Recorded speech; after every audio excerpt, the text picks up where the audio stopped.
like to welcome you to another episode of the Sports Excellence Talk Show. Our show covers a wide range of topics, from sports and hot debates to classic entertainment. We're here to provide you with our unique perspective on various subjects. Today, we're delving into the intriguing world of Rich Paul. But before we get started, I kindly ask you to hit that like button and subscribe to our channel if you haven't already. Recently, Rich Paul made an appearance on Shannon Sharpe's show, Club Shay Shay. It's no secret that when these two get together, there's bound to be some significant conversation. So, they were discussing various topics, and the one topic that has everyone or a few people rile up is when Rich Paul and Shannon Sharpe discuss Kobe Bryant and the Mamba mentality. Now take a listen to what Rich Paul had to say on Club Shay Shay. I'm going to get you out of here on this one, and you're the closest to the story, so you would know. What is with the vitriol of the older players towards LeBron? It seems like a lot of the old players don't want to give this younger generation the credit that they deserve. Yeah. But it seems like a lot of the ire is pointed at 23. Why do you think that is? It's really corny to me. Absolutely. And like I said, when you out there, you deal with certain things. It's layered, in my opinion. You gotta remember, when LeBron came in, a lot of guys were still in their prime, and all the attention turned to him. In 2000, all the attention, boom, $100 million contract, real $100 million, not that fluff that be going out today. I'm talking about $100 million contract. Never dribbled NBA basketball in the NBA. They ain't never seen nothing like that. You know, Jay-Z sending a private jet when he's still in high school. We going up to New York every weekend, every other weekend, whatever, when you could, you know what I'm saying? All these things, they wasn't, and so quite naturally in the neighborhood, you develop what? An envy. It's much easier for you to be like, man, that's some cold, man, that's player.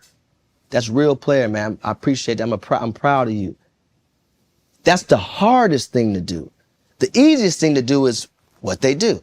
You have. And then now when you give that to a media platform, and now it's even trickling down to some of the younger players.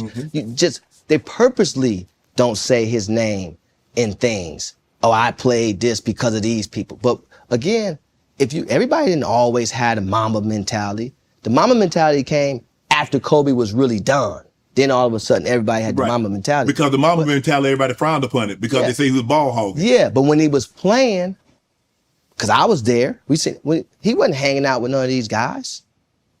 You get what I'm saying? I do. But I'm not surprised because I come from it. I wish it was different, but I'm not surprised because I come from it. But what impresses me more is that guy don't do unto those what they do to him. His door's always been open. Every time you see somebody, man, what's up? Show love, etc. Even when there's is he too friction, nice? Because too nice. Because Jordan gave the players he played it with it, but he like, I ain't fooling with y'all. Kobe really didn't fool with. But you gotta understand, some familiarity breed disrespect, and I tell him that sometimes. They can walk past somebody and don't even speak. That make that person want to speak to you more. If you speak to that person every time, it becomes, and that's the treatment that he gets sometimes. You get what I'm saying? They get on Draymond for being his friend. It's craziness, right? Right. But again, this is not about, that's not an athlete thing. That's a people thing. And that's why I said what I said when we were talking on First Take. We have to break those cycles. I'm not going to do unto those others as they done to me. That's just not what I come from, because you don't want those habits created. So now it appears that Rich Paul and Shannon Sharpe are redefining the Mamba mentality in a way that some say goes against Kobe's actual definition. Now, let's revisit what Kobe Bryant himself said about what the Mamba mentality is all about. The Mamba mentality simply means trying to be the best version of yourself. That's what the mentality means. It means every day, you're trying to become better. If your job is to try to be the best basketball player you can be, right? To do that, you have to practice, you have to train, right?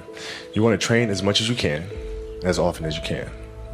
So if you get up at 10 in the morning, train at 11, right? 12, say 12, train at 12, train for 2 hours, 12 to 2, You have to let your body recover. So you eat, recover, whatever. You get back out, you train, start training again at 6. Train from 6 to 8, right? And now you go home, you shower, you eat dinner, you go to bed, you wake up, you do it again, right? Those are 2 sessions, right? Now imagine you wake up at 3, you train at 4. You go 4 to 6, come home, breakfast, relax, blah, blah, blah. Now you're back at it again, 9 to 11, right? Relax, and now all of a sudden you're back at it again, 2 to 4, and now you're back at it again, 7 to 9. Look how much more training I have done by simply starting at 4. Right? And so now you do that, and as the years go on, the separation that you have with your competitors and your peers just grows larger and larger and larger and larger and larger. And by year 5 or 6, doesn't matter what kind of work they do in the summer, they're never going to catch up. Dance beautifully in the box that you are comfortable dancing in. Right? So like everybody's box is different. My box was to be extremely ambitious within the sport of basketball. Your box is different than mine, right? Every kid here has their own box, but it doesn't mean that your box isn't as beautiful as mine, right? Everybody has their own. It's your job to try to perfect it and make it as beautiful of a canvas as you can make it. And if you have done that, then you have lived a successful life. You have lived with Mamba mentality. Kobe's perspective on the Mamba mentality is cement in your craft. It's not about being rude or ignoring people. It's about self-expression and hard work. Crystal clear. It's about striving to be the best version of yourself, a commitment to daily improve. What's Rich Paul and Shannon Sharpe's difference with what Kobe Bryant and their continuous efforts of the Mamba mentality is that they seem to say that people took the Mamba mentality of Kobe after Kobe was done, and that it was looked down upon first because of the people and some of the media analysis saying he was a ball hog. And other can't help but to say that LeBron James throughout his career is too nice of a person. LeBron's constant hanging with his peers and teammates. As of Kobe and Jordan, they weren't hanging out with no one. They were trying to become better every day. Not that LeBron is not, but their drive and ambition was different than LeBron. LeBron is top 5 greatest when it all said and done. But in today's sports world, he's in a damn if you do, damn if you don't type lane. Furthermore, the obsession is instilled with a lot of the superstars in the NBA today, is evident in their attempt to be better for their teams and in their craft. It just not refers to in basketball. It refers to in life, in whatever someone is doing in life, and follow the essence of the Mamba mentality to fit their agenda and their storytelling. It's essential to let Kobe's legacy live on today without distorting his true message and character. The Mamba mentality is not about being a jerk. It's about self-improvement and hard work. I really hope you enjoyed this discussion, and I invite you to share your thoughts in the comments section.